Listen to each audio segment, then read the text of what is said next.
লাইলাতুল কদর, এই কদরের রাতটা হচ্ছে এমন রাত যেটা খায়রুম মিন আলফি শাহর, হাজার মাসের চেয়েও সেরা।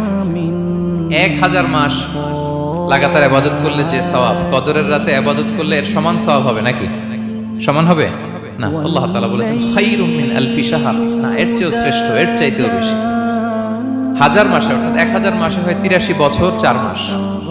তো কদরের রাতে যদি আমরা ইবাদত করি তাহলে 83 বছর 4 মাস ইবাদত করলে যে সওয়াব, সে সওয়াব আল্লাহ তাআলা আমাদের আমলনামায় নসিব করবেন। তো আমরা যেন এই কদরের রহমত বরকত থেকে যেন আমরা বঞ্চিত না হই। রাসূলুল্লাহ সাল্লাল্লাহু আলাইহি ওয়াসাল্লাম একবার খুব আফসোস করছিলেন। তিনি যখন শুনতে পেলেন যে বনী ইসরাইলের অনেক অনেক লোক 1000 বছর হায়াত পেত, তারা শত শত বছর ইবাদত করত, শত শত বছর তারা জিহাদ করত, তখন তিনি আফসোস করে বললেন, হায় রে, আমার শেষ সময়ের উম্মতের কি হবে?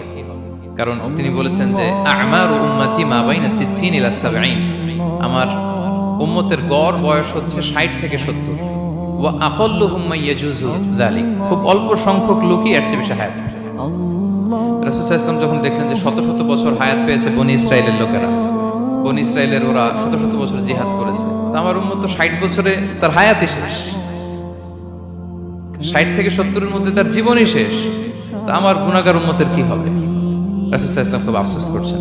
তো রাসূলুল্লাহ সাল্লাল্লাহু আলাইহি ওয়াসাল্লামের এই চিন্তা, এই উদ্বিগ্নতা দূর করার জন্য আল্লাহ তাআলা সূরাতুল কদর নাযিল করলেন এবং বললেন যে ইন্না আনসালনাহু ফি লাইলাতিল কদর ওয়া মা আদরাকা মা লাইলাতুল কদর লাইলাতুল কদরি খায়রুম মিন আলফি শাহর। লাইলাতুল কদর, এই কদরের রাতটা হচ্ছে এমন রাত যেটা খায়রুম মিন আলফি শাহর, হাজার মাসের চেয়েও সেরা।